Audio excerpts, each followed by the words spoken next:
How did this happen? There is no way. Breaking news. How many times have people been saying that, oh, he's just burning through cash. He can't actually win against Trump. He can't win against Biden. There's just no way. Well, then how does this happen? We're going to dive into more of these numbers and poll questions later. But for now, look at this question. And if you had to choose, would you vote for Trump, Biden, or RFK Jr.? Look at this. RFK with a staggering 38%.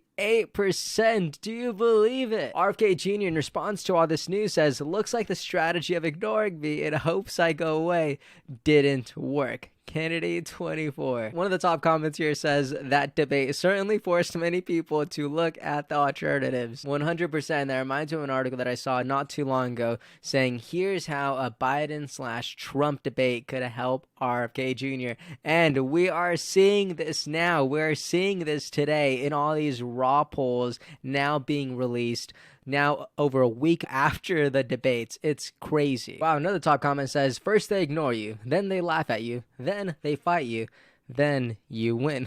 You know, that reminds me of a quote by Steve Martin, I believe, and he says, be so good that they can't ignore you. I love that, and I'm feeling it this morning. Now, see for yourself some of the latest polling data. If you had to choose, would you vote for Donald Trump, Joe Biden, or Robert F.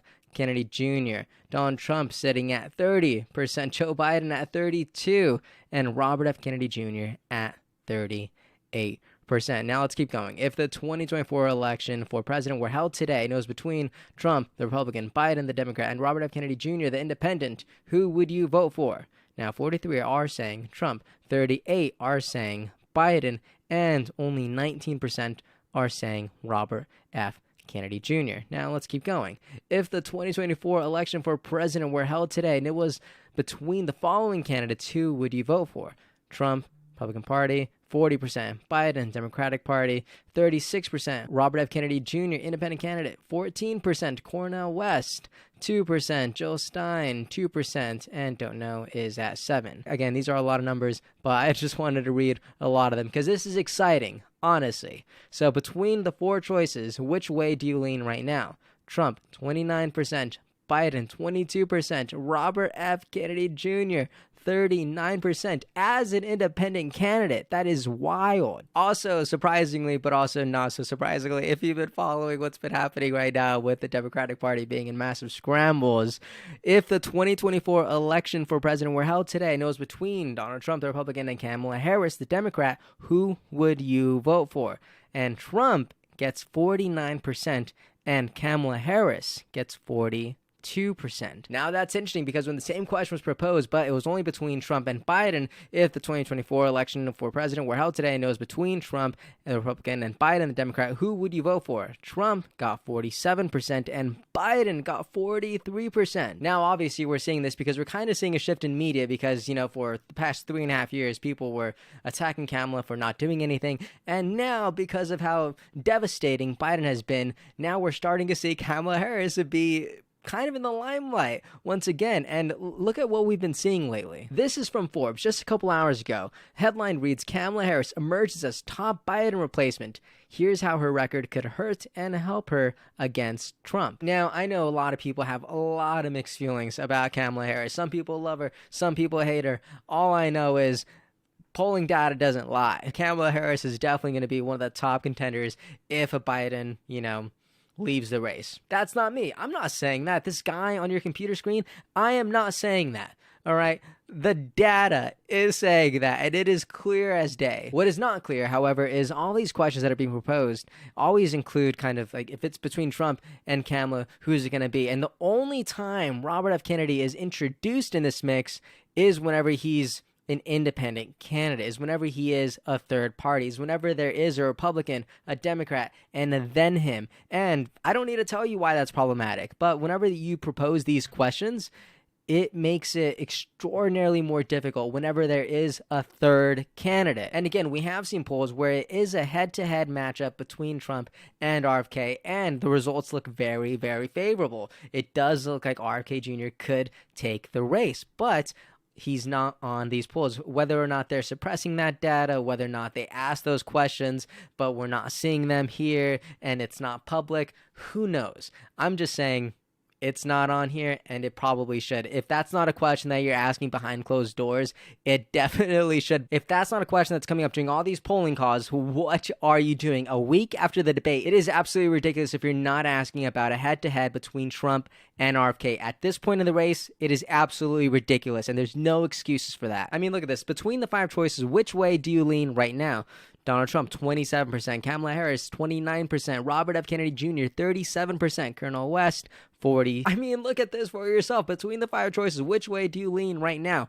Donald Trump, 27%. Kamala Harris, 29%. Surprising. Robert F. Kennedy Jr. as an independent candidate, 37%. Cornel West, 4%. Jill Stein, 3%. Come on. Things are clear over here. What are we doing? And also, just for full transparency, RFK Jr. isn't at the top of all of these lists, really. Like, one of the questions is, if the 2024 election for president were held today and it was between the following candidates, who would you vote for?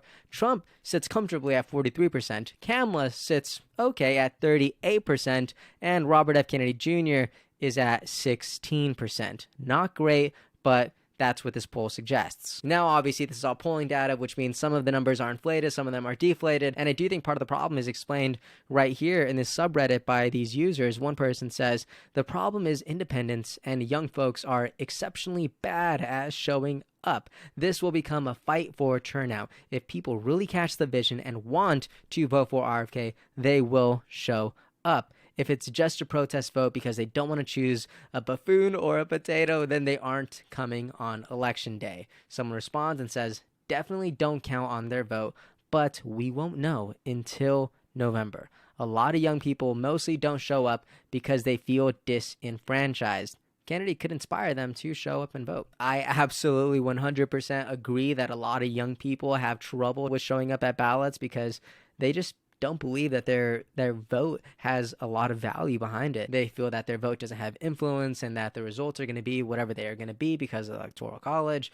right? That's just what a lot of young people think. But I do believe Robert F. Kennedy Jr. is different. I believe this campaign is different. I believe this movement is reaching young people in an extraordinary different way. And I believe young people are really resonating with a lot of what he stands for and who he is. And personally, I think a great indicator of this is the comment section on TikTok where young people are. Like, I mean, look at this. He'll need that snake handling ability in Washington. It's full of them. Someone said, I think he got my vote from this video alone. Someone else says, he's showing us how he handles snakes. And this is just a video where he's not really discussing a lot of politics, but he just captures a snake and releases it out into the wild. Something we obviously haven't seen any other candidate do. But it's just incredible. Someone else says, let's see the other two do this. Steve Irwin would have voted for you. The kid says, okay, future Mr. President. Like, do you see what I mean here? So when I see comments about how bad young people are at showing up to the booth, I have to believe that this time will be different. Anyways, other news happening today. Biden just tweeted an hour ago saying, I'm not letting one 90-minute debate wipe out 3.5 years of work. I'm staying in the race and I will beat Donald Trump. Check it out. Now, you probably heard we had a little debate last week. Can't say it was my best performance. But ever since then, there's been a lot of speculation. What's Joe going to do? Is he going to stay in the race? Is he going to drop out? What's he going to do? Well, here's my answer. I am running and going to win again. Bold. Bold, Mr. President. Wow. You know, I love the confidence. I do. But when I see headlines like this from the New York Times, the press that loves you so dearly, whenever they're telling you to step aside, and whenever, this is from last week, but whenever they're making content like this is from today, right? This is Kamala Harris, the reintroduction of Kamala Harris by the New York Times. And with the polling that we just got today, I don't know. And I feel like a crazy person. I feel like a conspiracy theorist thinking there are some strings being pulled behind the scenes, and I'm just not sure. You know, I would love to know what you think about all this. Please let me know your perspective on all this. If you are for Kamala, if you're not for Kamala, if you think RFK could take on Kamala, right? If it is a 3-way race between Trump, Kamala, and him, you let me know. All right. Hey everyone, thank you so much for watching and listening. I appreciate your time so much, and I really hope you enjoyed this episode. If you'd like to support what we're building here, please like and subscribe. It means a lot and it really helps us out. And if you want to see even more content from me, make sure to follow me on Instagram. I'm going to be sharing a lot more on there. Thank you so much. Have a great day, and I'll see you next time.